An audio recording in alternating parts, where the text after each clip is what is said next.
Mensagem do dia no Espiritualidade, Sete Raios e a Grande Fraternidade Branca. A mensagem de hoje foi extraída do livro Ocultismo, da Ponte para a Liberdade. Para a implementação da mentalidade requerida para uma nova Idade de Ouro, querem os mestres, em especial o ascensionado Mestre Saint Germain, que um por um de seus discípulos assimile a verdade que a vida do Logos anima todas as formas existentes.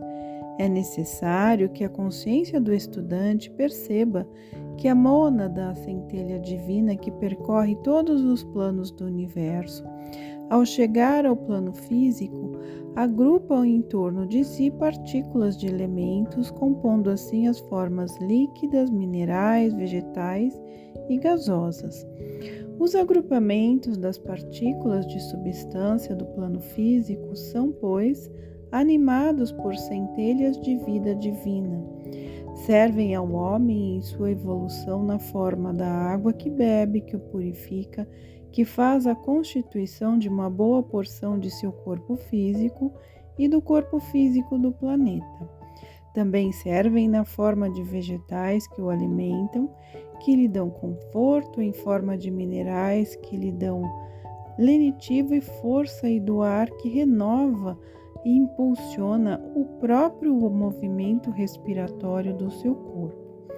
Tais agrupamentos vegetais, minerais, líquidos, gasosos compõem-se, pois, de unidades independentes, cuja energia de vida é orientada para dar estabilidade e constituição formal à substância maleável de que é composto o nosso universo físico. Todas as formas são ideadas de princípio na mente dos seres de alta luz, que, por terem seu corpo mental muito desenvolvido, são já co-criadores dos universos do Pai, condição a qual, em um dia futuro, todos chegaremos. Essas ideias concebidas em suas mentes criam formas do plano mental, formas que pairam nesse plano como modelos, que serão usados e levados à manifestação física por uma categoria de seres chamados construtores de formas, arquitetos do universo, engenheiros siderais, etc., variando sua denominação segundo a escola ocultista com a qual o incidente fizer contato. Os mestres da Fraternidade Branca chamam os seres de simplesmente Elohim. Por terem essas formas sido ideadas no plano mental, recebem elas e, ao se manifestarem no plano físico, o nome de seres elementais. São, na realidade, seres, posto que trazem em si não só uma substância mental, que lhes deu origem uma constituição de agregados de substância física, mas também o alento, a centelha divina que os orienta e conduz. É certo, pois, dizer-se que no interior da mais rija pedra habita um espírito divino, que desenvolve aquela substância ou forma que lhe serve de limite de moradia, levando a pedra bruta à expressão máxima ao mais precioso cristal. Na nova Idade de Ouro, desejada pelos mestres da Fraternidade Branca, é requerido que o discípulo se inicie numa vivência associada a toda a vida divina onipresente, que o discípulo não se sinta isolado como um simples espectador que vê apenas exatamente com uma curiosidade cultural o seu próprio universo, que ele viva intensamente ligado ao seu ambiente, percebendo com olhos que penetram o âmago vivente de todas as formas que o integram. O estudante é instruído pelos mestres no respeito aos seres diáfanos, minúsculos e sem livre-arbítrio que compõem o reino elemental. Essa é a razão por que, nos apelos do movimento da Ponte para a Liberdade, já são incluídos os seres elementais da água, ar, fogo e terra, e também os Elohim. Em seus estudos ouvirá também sobre os seres da natureza. Estes foram criados na mente de indivíduos que amaram demasiado a natureza. Pastores, habitantes de vales, colinas, matas, montanhas, lagos, criaram formas mentais como os elfos, nêiades, gnomos e etc. Estas formas, seguindo o mesmo processo criativo dos seres elementais, tornaram-se individualidades. É verdade que os seres da natureza raramente carregam uma força mental suficiente para se manifestarem fisicamente, como é sempre possível aquelas formas criadas por seres divinos de elevada luz. Mas são individualidades etéricas que se juntam em torno de uma semente para auxiliá-la em seu crescimento, emprestando-lhe cores, perfumes e etc. Enfim, são seres que, pelo tipo de amor que impulsionou sua criação, evoluem dentro do setor de auxílio à natureza. O discípulo assimilará sem pressa, pouco a pouco, esses estudos à medida que mais e mais instruções vão sendo liberadas.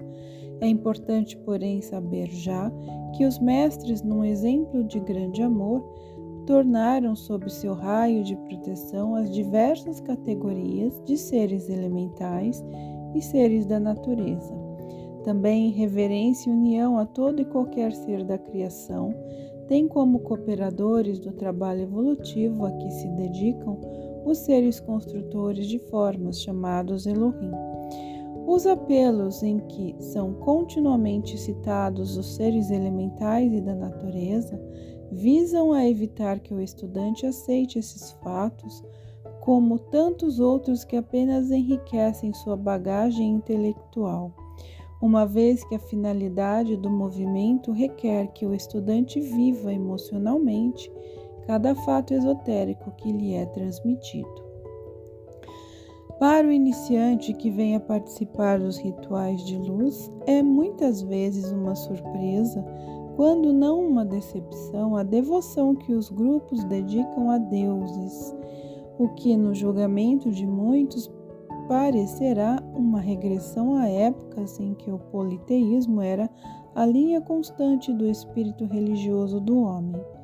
Já em seu primeiro contato com o serviço ritualístico, encontrará o iniciante uma alusão ao deus Hélio e deus Avesta, sol do nosso sistema planetário, e assim sucessivamente aparecerão apelos às divindades Alfa e Ômega e etc. O movimento acata as seguintes instruções. A unidade do Deus transcendental implica sua onipresença. Assim, sempre que amamos qualquer parte da criação, imprimindo os poderes latentes do Absoluto a qualquer uma de suas manifestações, estaremos amando a própria e única divindade. Quando o iluminado Akhenaton, faraó egípcio que desejou estabelecer o primeiro culto monoteísmo que o mundo conhece, recebeu a ideia do Deus único, transmitiu aos povos da antiguidade a característica divina da onipresença do Absoluto, abrangendo o todo como uno. Embora conseguindo transmitir essa transcendência, difícil de ser assimilada pelo povo egípcio, reforçou para os estudiosos do tema a ideia politeísta de que, se um homem adora o sol, o fogo, a água, todas as expressões do espaço cósmico e da natureza, emprestando-lhes inteligência, investindo-as com espíritos de deuses, está precisamente dando o caráter divino à divindade manifestada no todo. A fraternidade branca não nos pede, pois, que reprovemos a instituição verdadeira de nossos irmãos da antiguidade, que adoravam os astros, o fogo e etc. Ao contrário, que cada indivíduo comungue com a divindade onde quer que a perceba manifestada, seja nas coisas exteriores a si mesmo, já em seu próprio interior, seja nas individualidades com que contate, como quer que o deseje, pois sendo o absoluto um todo, nada pode estar fora dele. No entanto, a fraternidade pede que atentemos para o grande erro dos povos politeístas já civilizados, os egípcios, gregos e romanos, que emprestaram a seres celestiais de grandiosa aura luminosa mensageiros e colaboradores da obra divina, os mesmos defeitos, vícios, personalidades e características do homem ainda não evoluído. A mitologia grega possuía a intuição de que no Olimpo, o plano mais alto, havia colaboradores do Pai, simbolizado por Zeus. Porém, dava a eles preocupações, contendas, sentimentos semelhantes aos do povo grego. Também nós, numa época mais recente, a época da Inquisição, no nome do ascensionado Jesus, o grande colaborador do plano cósmico para a Terra, cognomado nos ensinamentos ocultistas, o príncipe do amor, cometemos os maiores desatinos, como se esse mestre pudesse endossar e representar pensamentos e atos que não expressassem o próprio amor. Se esse erro foi evitado por nós na devoção a qualquer elemento e aspecto da natureza e do cosmos, dando a eles inteligência divina, estaremos apenas fazendo nosso grato reconhecimento à onipresença da divindade. Se olharmos o passado quase recente da vida em nosso planeta, em comparação a miríades de corpos celestes, se tivermos já a certeza de que a finalidade da evolução é dar ao homem e a qualquer partícula microscópica do universo as qualidades que os habilitarão a se tornarem parte ativa e colaboradores do plano incessante da criação, concluiremos que existirão já, em estado de excelsa sabedoria, poder e luz, colaboradores, mensageiros da obra divina, atuando como parte integrante ou permanente desta ou daquela manifestação do Criador. Se analisarmos isto com atenção, nada mais consequente do que darmos a esses colaboradores os nomes de deuses, avatares, budas, manus, diretores divinos e etc. Pois nomear algo é a única maneira de darmos existência àquilo que mental e emocionalmente já aceitamos como real.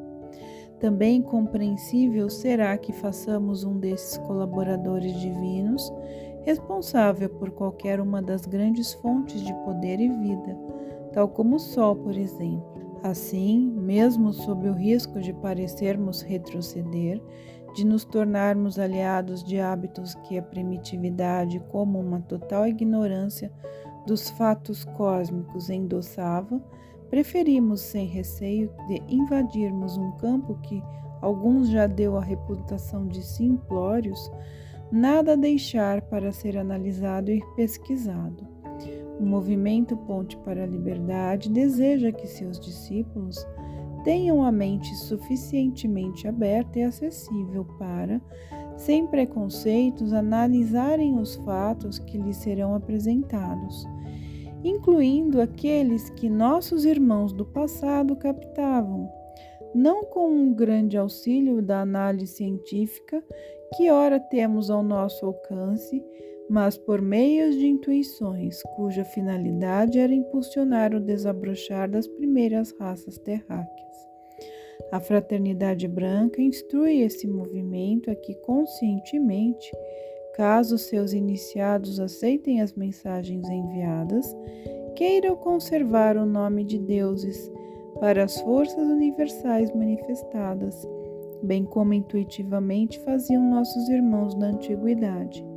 Assim, procedendo, objetiva conscientizar seus discípulos a respeito do Espírito Divino sempre presente, desde a menor molécula até a maior galáxia.